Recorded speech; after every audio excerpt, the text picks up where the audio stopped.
Friends, आज हम बात करेंगे रिलायंस पावर को लेकर और जानने की कोशिश करेंगे कि क्या इसमें अभी हमें खरीदारी करनी चाहिए या नहीं, क्योंकि स्टॉक में हमें कुछ मूवमेंट दिखने को नहीं मिल रहा है और लास्ट ट्रेडिंग सेशन में हमें इसमें अच्छी खासी गिरावट भी देखने को मिली है। तो काफी सारे लोग समझ नहीं पा रहे हैं कि अब उन्हें क्या करना चाहिए, इसका टारगेट क्या होगा, ये भी हम जानेंगे और साथ ही साथ एक अपडेट में आप सभी के साथ शेयर करूंगा, जिससे आपको एक आइडिया मिल जाएगी कि अभी हमें इसे होल्ड करना ठीक होगा या नहीं। लेकिन फ्रेंड्स, सबसे पहले अगर आप हमारे चैनल पे नए आए हैं तो चैनल को सब्सक्राइब और वीडियो को जरूर से लाइक कर देना, ताकि आपको इस तरह की अपडेट्स रेगुलर बेसिस पर मिलती रहे। तो चलिए फ्रेंड्स, वीडियो को स्टार्ट करते हैं। तो सबसे पहले इसके हम कारोबार पर अगर नजर डालें तो स्टॉक फ्राइडे के दिन में ओपन हुआ 14 रुपए में, हाई बनाया इसने 14 रुपए 20 पैसे का और लो बनाया इसने 13 रुपए 55 पैसे का, और 13 रुपए 55 पैसे में ही इसने क्लोजिंग दिया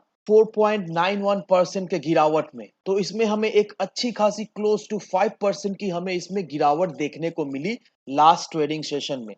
तो इस गिरावट की वजह से काफी सारे लोग चिंतित है कि अभी उन्हें करना क्या चाहिए, आखिर ये गिर क्यों रहा है। तो इन चीजों को मैं इस वीडियो में जरूर से डिस्कस करूंगा। तो सबसे पहले अगर इसके हम वॉल्यूम पे अगर नजर डालें तो हमें एक बहुत ही शानदार वॉल्यूम यहाँ पर ट्रेड होते हुए दिखलाई दे रही है। अगर एक महीने की बात करें तो 2 करोड़ वॉल्यूम जो है वो ट्रेड हुआ, जिसमें से 1 करोड़ वॉल्यूम डिलीवरी बेसिस में उठाई गई। एक वीक पहले 1 करोड़ का वॉल्यूम ट्रेड हुआ, 100% डिलीवरी उठाई गई।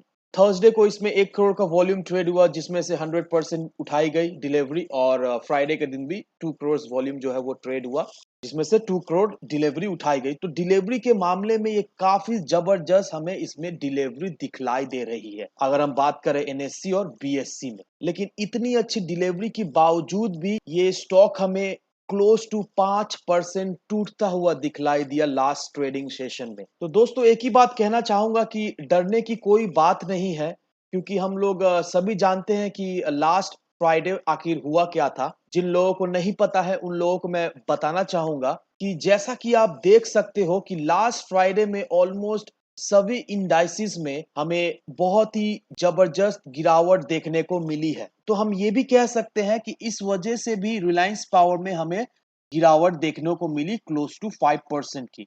तो दोस्तों, मैं एक ही बात आपको कहना चाहूंगा कि आप अगर इस स्टॉक में इन्वेस्टेड हो तो आपको घबराने की बात है नहीं। तो आप पैनिक होके सेल मत कर देना, नहीं तो आप लॉस में ही रहोगे और आपको प्रॉफिट नहीं दिखेगा। क्योंकि हम जानते हैं कि पावर सेक्टर का आखिर फ्यूचर क्या है, तो ये हम अच्छी तरीके से जानते हैं। तो इस चीजों को भी हम लोग को ध्यान में रखना है और उसी तरह से हम लोग को डिसीजन अपना लेना है। और ये भी बात का हमें ध्यान रखना है कि अनिल अंबानी जो है अपने जो कर्ज को वो धीरे धीरे कमा रहे हैं और कंपनी के ऊपर बहुत ज्यादा ही फोकस दिए हुए हैं। जैसा कि हम जानते हैं कि अनिल अंबानी ने 2 कंपनी पे अपना पूरा फोकस दिया हुआ है, रिलायंस इंफ्रा और रिलायंस पावर के ऊपर। तो ये जो दोनों कंपनी है इसमें उनका प्राइम फोकस है और वो खुद का अपना पूरा जोर लगा दे रहे हैं इन कंपनी को खड़ा करने के लिए, क्योंकि वो अच्छी तरीके से जानते हैं कि पावर सेक्टर का फ्यूचर क्या है।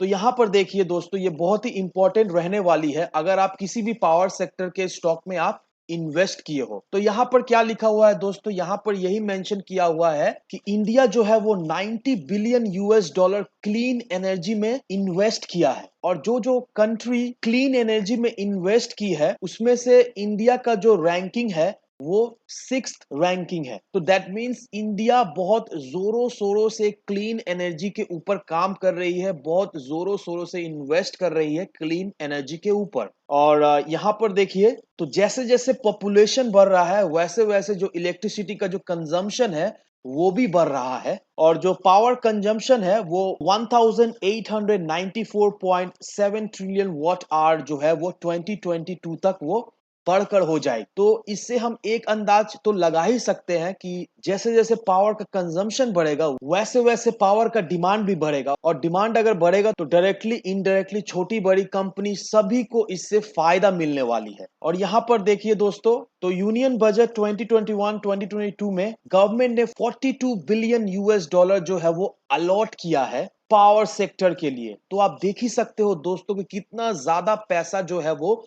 अलॉट हो चुका है पावर सेक्टर के लिए। तो जुलाई 2019 में गवर्नमेंट ने 5 बिलियन यूएस डॉलर का ट्रांसमिशन लाइन टेंडर जो है वो पास किया था, जिसमें 175 गीगावाट जो उसका प्रोडक्शन कैपेसिटी है, जो 2022 तक हो जाने की बात है। तो आप देख ही सकते हो गवर्नमेंट किस तरह से काम कर रही है और गवर्नमेंट कितना ज्यादा पैसा जो है पावर सेक्टर में इन्वेस्ट कर रही है। और यहाँ पर देखिए तो एफडीआई को 100% यहाँ से अप्रूवल मिल चुकी है, तो दैट मीन्स यहाँ पर अच्छी खासी इन्वेस्टमेंट का स्कोप है। ये सब चीजों को मैं आपको इसीलिए बता रहा हूँ दोस्तों कि आप समझ पाओ कि पावर सेक्टर में कितना ज्यादा स्कोप है। और अगर आपका नजरिया लॉन्ग टर्म के लिए है दोस्तों, तो नो डाउट दोस्तों ऐसे जो छोटे छोटे स्टॉक्स है, रिलायंस पावर हुआ, जेपी पावर हुआ, ऐसे ऐसे छोटे छोटे जो अच्छे अच्छे स्टॉक है, उसमें से आपको एक जरूर से मल्टी बेगर रिटर्न आपको लॉन्ग टर्म मिल जाएगा। तो अगर ये छोटी मोटी गिरावट देखकर अगर आप घबरा जाओ दोस्तों, तो अल्टीमेटली दोस्तों आप लोगों को ही लॉस होगा। तो ऐसी छोटी मोटी गिरावट देख के घबराना है नहीं, आपको पेशेंसली होल्ड करना है, क्योंकि मार्केट सबसे पहले आपका पेशेंस देखेगा। आप कितना पैसा लगा है वो मैटर नहीं करता है, आपका पेशेंस लेवल कितना है। आप अगर इम्पेशेंट होके अगर आप बेच दो, प्रॉफिट बुक करके निकल जाओ, तो अल्टीमेटली आपको ही लॉस होगा। अब आते हैं इसके चार्ट के ऊपर और समझने की कोशिश करते हैं कि इसमें अब हमें क्या दिखलाई दे सकती है, इसका टारगेट क्या हो सकता है। तो मैंने देखिए आप लोगों के लिए कुछ लाइंस ड्रॉ करके रखी हुई है।